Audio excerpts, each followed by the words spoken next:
성경의 숲을 걷다 오늘은 시편 42편입니다. 시편 제2권은 시편 42편부터 72편으로 구성되어 있는데요. 42편이 시편 제2권의 첫 번째 시입니다. 그리고 시편 42편은 흔히 엘로힘 시편이라고 알려진 시들의 첫 번째 시이기도 합니다. 여호와라는 이름 대신에 거의 대부분 엘로힘이라는 단어를 사용하는데요. 우리 성경에서는 하나님으로 번역되었습니다. 오늘 42편의 예를 들어보아도 여호와라는 이름이 8절에서 한 번 언급된 반면 하나님이라는 이름은 7절을 제외하면 전 9절에 반복적으로 사용되고 있는 것을 볼 수 있습니다. 그리고 72년에서는 42편과 43편을 하나의 시로 구성하고 있는데요. 그렇게 보는 이유는 42편에서 후렴구로 나오는 5절과 11절이 43편 5절에도 반복되고 있기 때문이고요. 두 시의 분위기와 내용이 서로 연관되기 때문이라고 합니다. 그러나 히브리 성경이 두 시편을 독립된 시편으로 구성했기 때문에 그렇게 이해하면 되겠습니다. 42편의 표제를 보면 고라 자손의 마스길이라고 되어 있는데요. 역대상에 따르면 고라 자손은 다윗과 솔로몬 통치 기간에 성전 지기 및 성전에서 노래하는 자들이었습니다. 이들이 남긴 시편은 42편부터 49편까지 총 8편의 시편이 있습니다. 그리고 대부분 42편의 역사적 배경은 바벨론 포로기 시절이었던 것으로 보고 있습니다. 1절과 2절입니다. 하나님이여 사슴이 시냇물을 찾기에 갈급한 같이 내 영혼이 주를 찾기에 갈급하나이다. 내 영혼이 하나님 곧 살아계시는 하나님을 갈망하나니 내가 어느 때에 나아가서 하나님의 얼굴을 배울까? 시인은 자신의 영혼이 하나님을 향한 갈급함과 고통스러운 상황 속에 있음을 사슴이 헐떡거리는 목마름으로 물을 찾아 헤매는 상황에 비유하고 있습니다. 사슴은 자신을 보호할 힘을 가지고 있지 않아 쉽게 맹수들의 공격을 받는데요. 하지만 타는 목마름은 사슴으로 하여금 위협을 무릅쓰고 시냇물을 찾아 헤매게 합니다.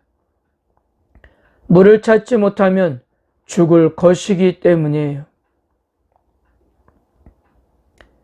이와 같이 시인은 하나님을 만날 수 없는 상황, 즉 영적으로 갈급한 상태에 있었던 거예요.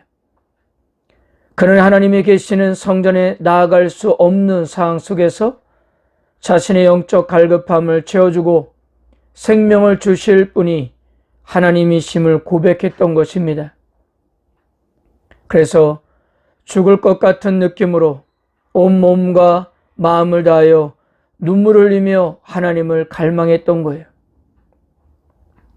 갈급하다로 번역된 일학이라는 단어는 단순히 목말라는 모습이 아니라 목마름 때문에 숨을 헐떡거리며 울부짖는 모습을 나타내는데요. 그럴 정도로 하나님의 임재를 사모했던 것입니다. 이런 상황에서 시인은 과거 하나님과 함께했던 일들을 회상하는데요. 그는 이전에 하나님의 절기를 지키던 무리를 주의 성산으로 인도하며 함께 기뻐하고 감사의 찬양으로 하나님을 높였던 사람이었어요. 그러나 지금 그의 일이 옛적 일이 되었고 하나님을 찬양하며 환호했던 무리들은 없어졌으며 주변은 하나님을 비웃으며 시인을 조롱하는 무리로 가득했습니다.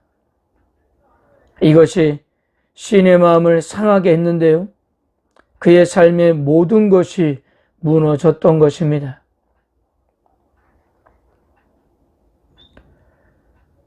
6절에서 10절까지도 시인의 힘겨운 삶을 묘사합니다. 1절에서 4절까지 시냇물을 찾는 것과 시인의 눈물이 6절에서 10절까지는 폭포와 깊은 바다, 파도와 물결로 대체되었습니다.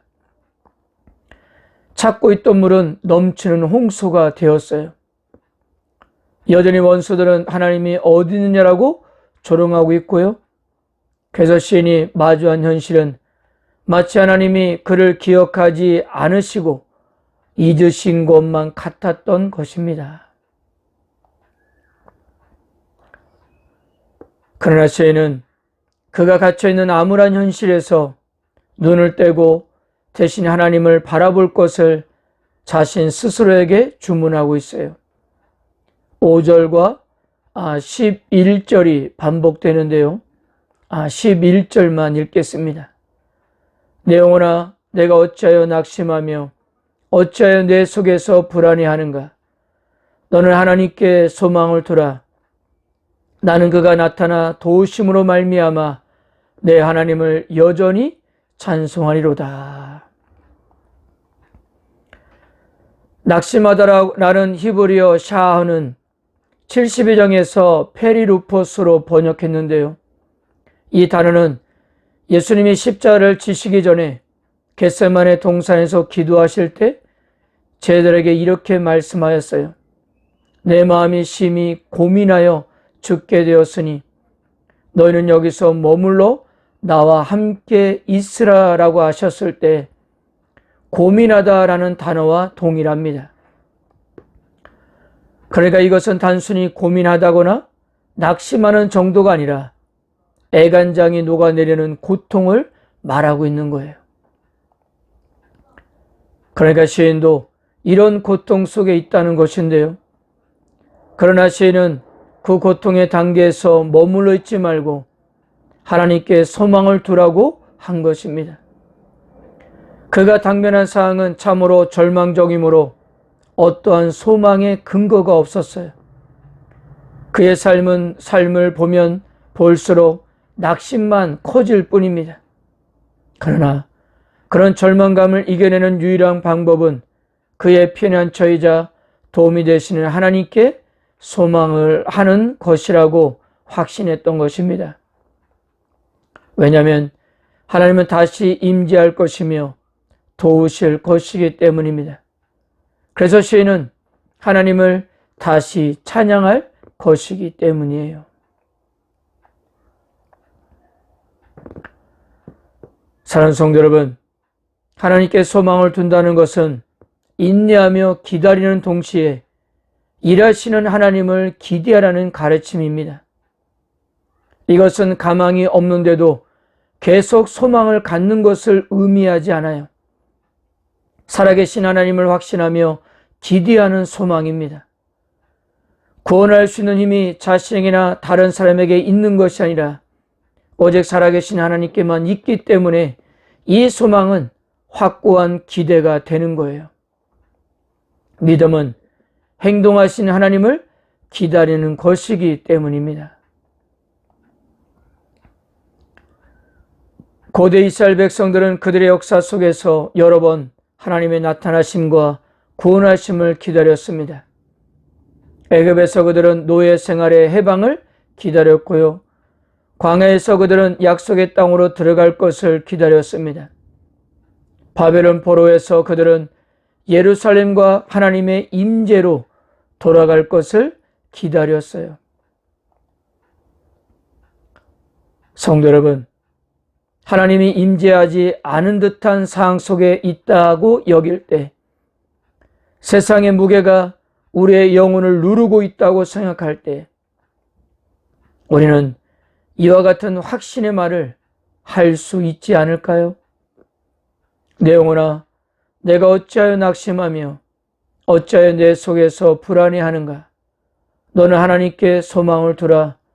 나는 그가 나타나 도우심으로 말미암아 내 하나님을 여전히 찬송하리로다. 아멘.